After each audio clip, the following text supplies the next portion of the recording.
L'imposant manoir de la famille Williams était un véritable spectacle architectural, avec ses colonnes grecques et ses jardins minutieusement entretenus. Pourtant, derrière les somptueux murs, une tension planait dans l'air. Madame Elizabeth Williams, une femme d'âge moyen avec un œil perspicace, ne pouvait se débarrasser d'un sentiment inconfortable. Ils avaient récemment embauché un nouveau majordome, José Ramirez, un immigrant mexicain d'âge moyen, suite au départ à la retraite de leur fidèle employé de longue date. Même si José était poli et dévoué, Elizabeth ne pouvait éviter une certaine méfiance, alimentée par de subtils préjugés et par les flagrantes inégalités socio-économiques entre eux. Un matin ensoleillé, alors qu'elle marchait dans le couloir principal, Elizabeth a vu José arranger les compositions florales dans le hall d'entrée.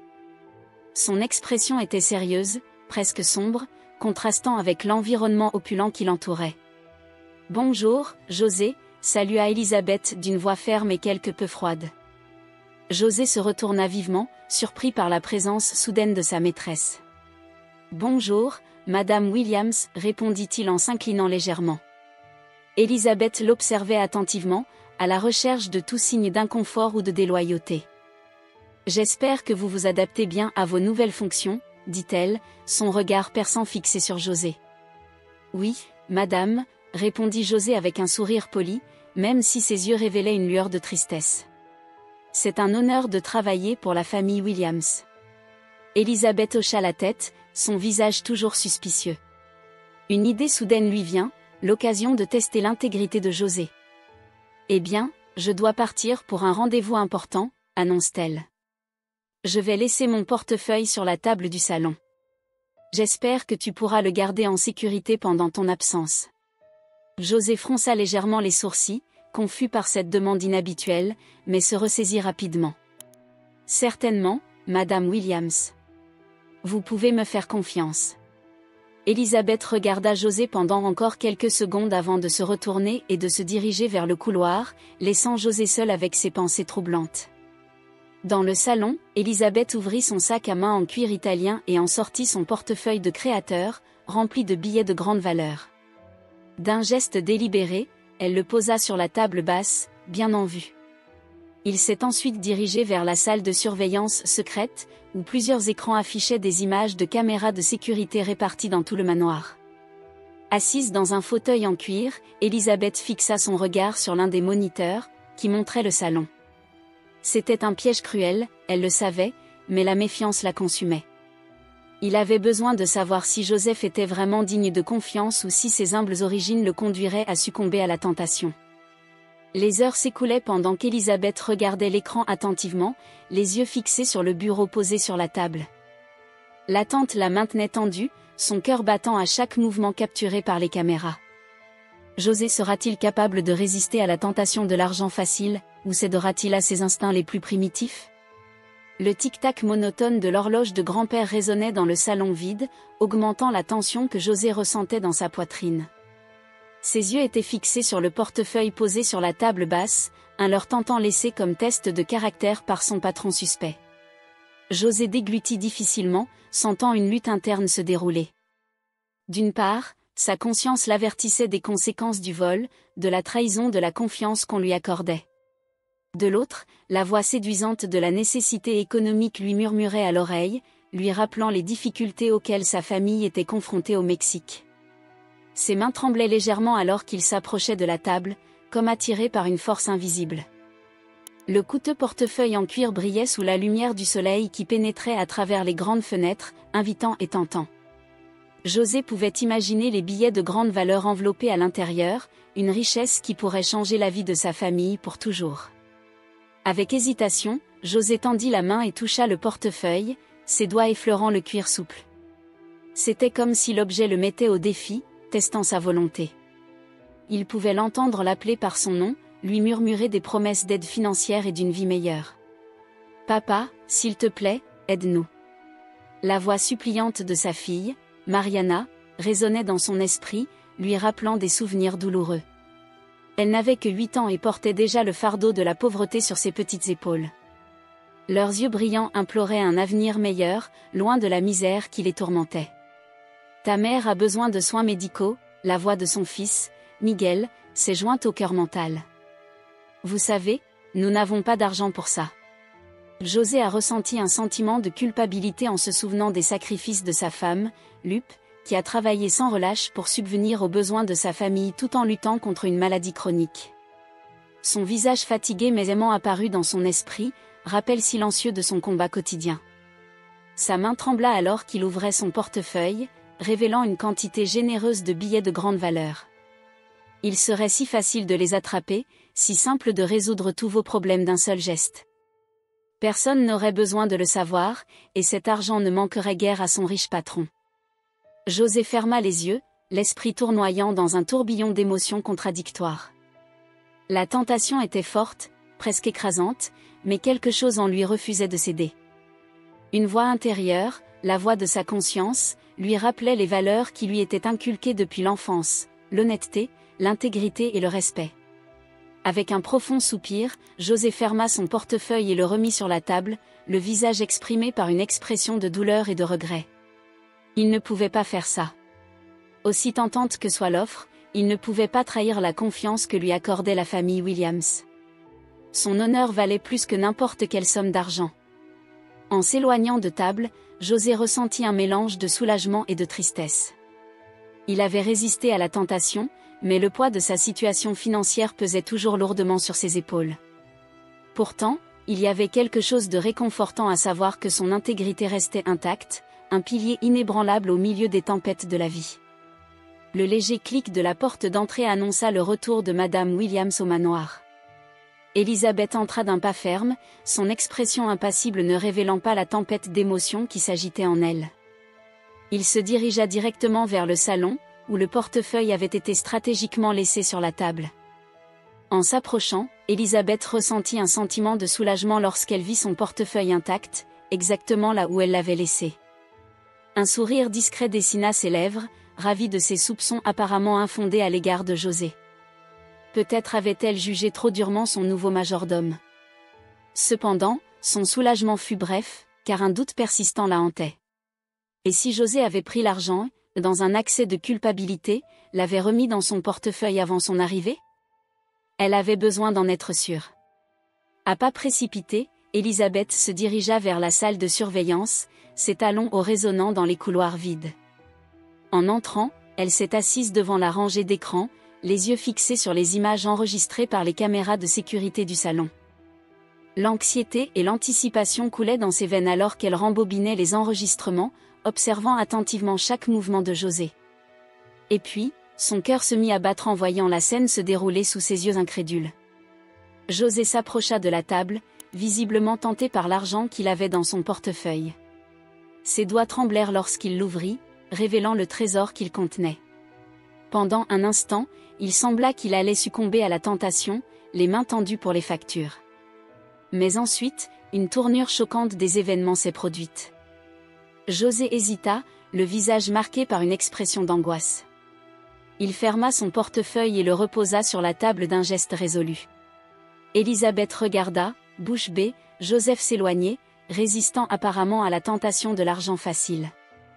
Ses yeux s'écarquillèrent encore davantage lorsque José, dans un geste émouvant, tomba à genoux et se mit à pleurer silencieusement, son corps secoué de sanglots étouffés.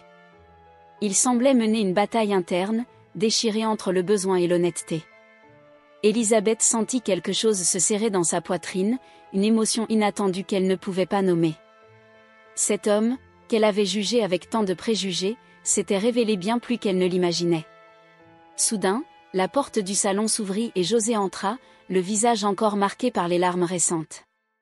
En voyant Élisabeth, il se figea, le regard rempli d'appréhension. « Madame Williams, dit-il, la voix tremblante.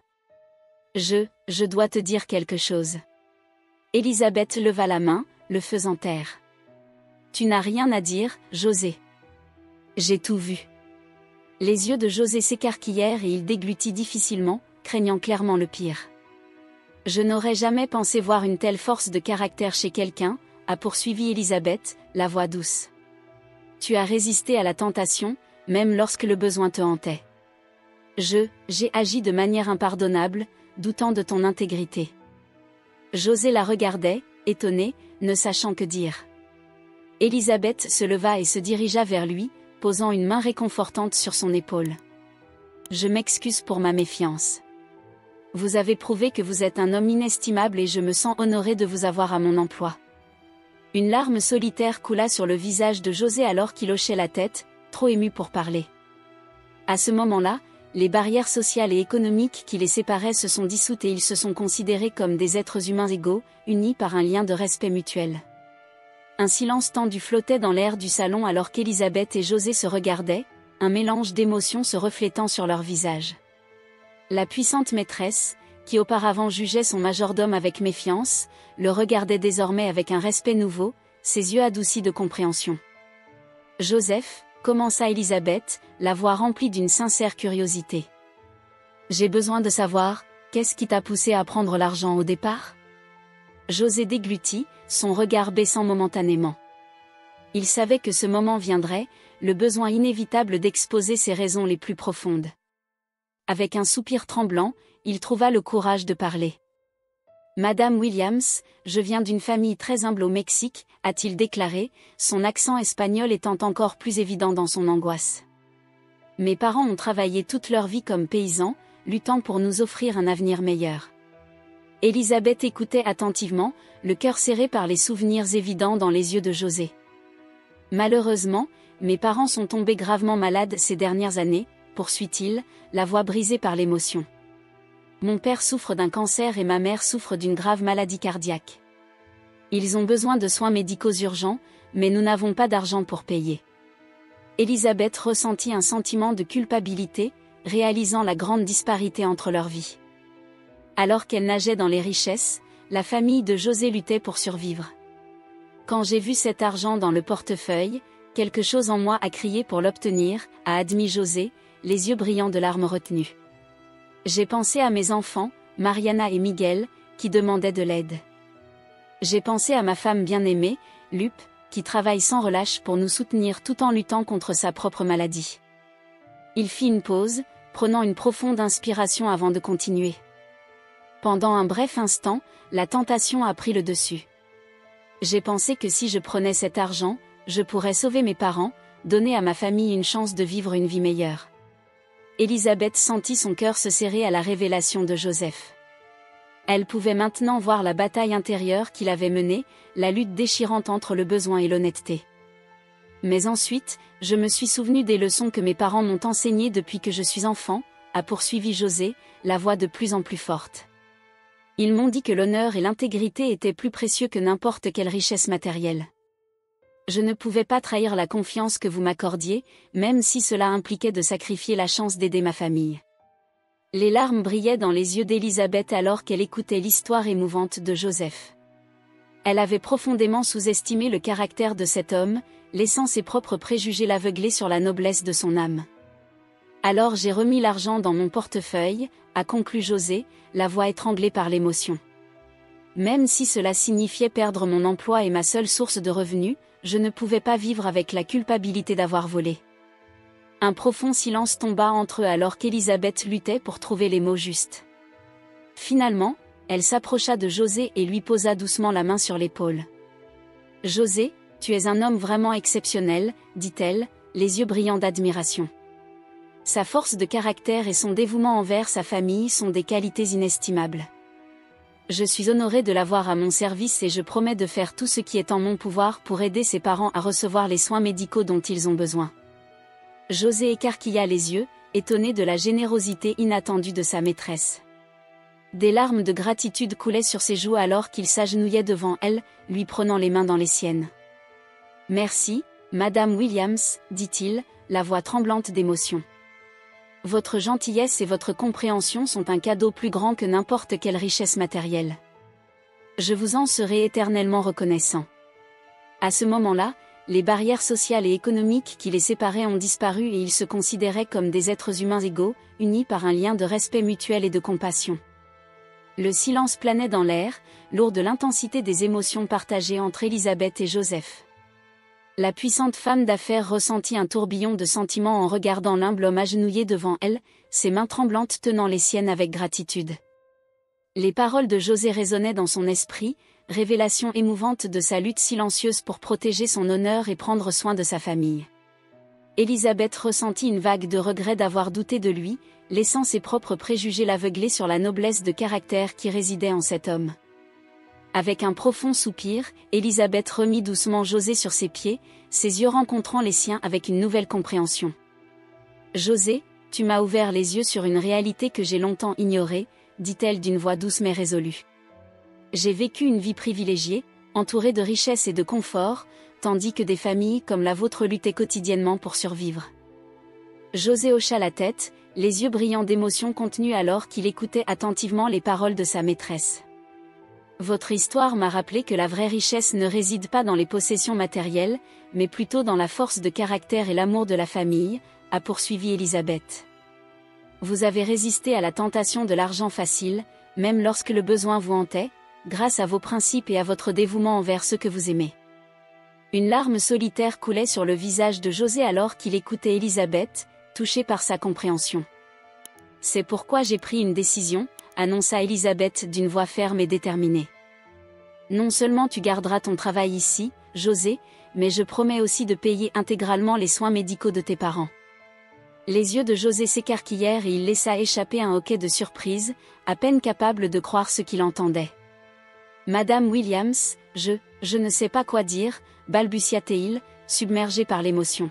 « C'est une générosité au-delà de toute attente. » Élisabeth leva la main, le faisant doucement taire. « Il n'est pas nécessaire de dire quoi que ce soit, José. C'est le moins que je puisse faire pour compenser ma méfiance injustifiée et reconnaître ton caractère exceptionnel. » Elle s'approcha alors de lui, posant une main réconfortante sur son épaule. « Vous avez prouvé que vous êtes un homme inestimable, José. Votre détermination à protéger votre famille, même face aux obstacles les plus difficiles, est vraiment inspirante. » José déglutit difficilement, retenant les larmes de gratitude qui menaçaient de déborder. « Merci, Madame Williams, dit-il, la voix brisée. Votre compassion et votre générosité sont un cadeau que je n'oublierai jamais. Vous donnez à ma famille une chance de vivre une vie meilleure, libérée des entraves de la maladie et de la pauvreté. » Élisabeth secoua la tête, un doux sourire courbant ses lèvres. « Non, José. C'est toi qui m'as donné une précieuse leçon sur l'humilité, l'intégrité et le véritable amour. Je me sens honorée d'avoir quelqu'un comme toi dans ma vie. » À ce moment-là, les barrières socio-économiques qui les séparaient autrefois se sont dissoutes en un lien de respect et de compréhension mutuelle. Élisabeth et Joseph se considéraient non plus comme un employeur et un employé, mais comme des êtres humains égaux, unis par un chemin commun vers la compassion et l'acceptation. Les rayons dorés du soleil couchant ont inondé le salon, baignant Joseph et Élisabeth d'une lumière chaleureuse alors qu'ils partageaient un moment de profonde connexion humaine. Les tensions et la méfiance qui les séparaient autrefois s'étaient dissipées, laissant place à un lien de respect et de compréhension mutuelle. José, toujours ému par les paroles généreuses d'Élisabeth, ressentit une immense vague de gratitude. Il n'aurait jamais pu imaginer que son parcours de majordome le mènerait à ce point, où son honnêteté et son dévouement seraient non seulement reconnus, mais récompensés d'une manière si profonde. « Madame Williams, dit-il d'une voix tremblante mais ferme. Je n'ai pas de mots pour exprimer ma gratitude. Vous changez la vie de ma famille pour toujours et je promets d'honorer votre gentillesse par mon travail et mon dévouement inlassable. » Élisabeth sourit doucement, ses yeux brillant d'une nouvelle lumière de compréhension. « José, tu as déjà prouvé que tu es inestimable. Ton parcours d'intégrité et d'amour pour la famille est une inspiration pour nous tous. » Elle s'approcha alors de lui, posant doucement une main sur son épaule. « J'ai été aveuglée par mes propres préjugés, laissant la richesse et le statut dicter mon jugement. Mais vous m'avez ouvert les yeux sur la véritable noblesse qui réside dans le plus humble des gens. » José hocha la tête, ému, mais gardant une posture humble. « Merci, Madame Williams. Vos mots signifient plus que ce que je peux exprimer. » Élisabeth recula d'un pas, son regard parcourant le visage de José d'un air contemplatif. « Tu sais, José, je pense qu'il est temps pour nous de laisser les formalités de côté. S'il te plaît, appelle-moi Élisabeth. » José cligna des yeux, surpris par le geste intime de sa maîtresse. « D'accord. Élisabeth, dit-il, testant le nom sur ses lèvres avec un sourire hésitant. Élisabeth sourit en retour, hochant la tête en signe d'approbation. « C'est vrai, José. Désormais, nous sommes égaux, unis par un lien de respect et de compréhension qui transcende les barrières socio-économiques. Ils partageaient un regard significatif, une connexion silencieuse qui parlait plus fort que n'importe quel mot. À ce moment-là, ils n'étaient plus patrons et employés, riches et pauvres, mais simplement deux êtres humains qui s'étaient profondément appréciés. Je promets de faire tout ce qui est en mon pouvoir pour aider ta famille, José, dit Elisabeth, la voix pleine de détermination. Et j'espère que nous pourrons continuer à construire une relation basée sur le respect et la compréhension mutuelle. José hocha la tête, les yeux brillants d'un mélange de gratitude et de détermination renouvelée. Je consacrerai chaque fibre de mon être à vous servir, vous et votre famille, Elisabeth. Vous m'avez donné une opportunité inestimable et je ne décevrai jamais votre confiance. Ils ont scellé leur nouvelle alliance d'une poignée de main ferme, un geste simple mais plein de sens. Là où régnait autrefois la méfiance et le jugement, il existe désormais un lien profond, forgé par le feu de l'adversité et tempéré par la compassion. Alors que le soleil se couchait derrière les fenêtres, Joseph et Elisabeth se tournèrent vers l'horizon, symbole de l'avenir radieux qui les attendait. Ensemble, ils avaient surmonté les barrières imposées par la société, trouvant un terrain d'entente dans leur humanité commune. Et alors que les ombres de la nuit tombaient, un nouveau voyage de compréhension et de respect mutuel a commencé, un voyage qui promettait de transformer non seulement leur vie, mais aussi celle de ceux qui les entouraient.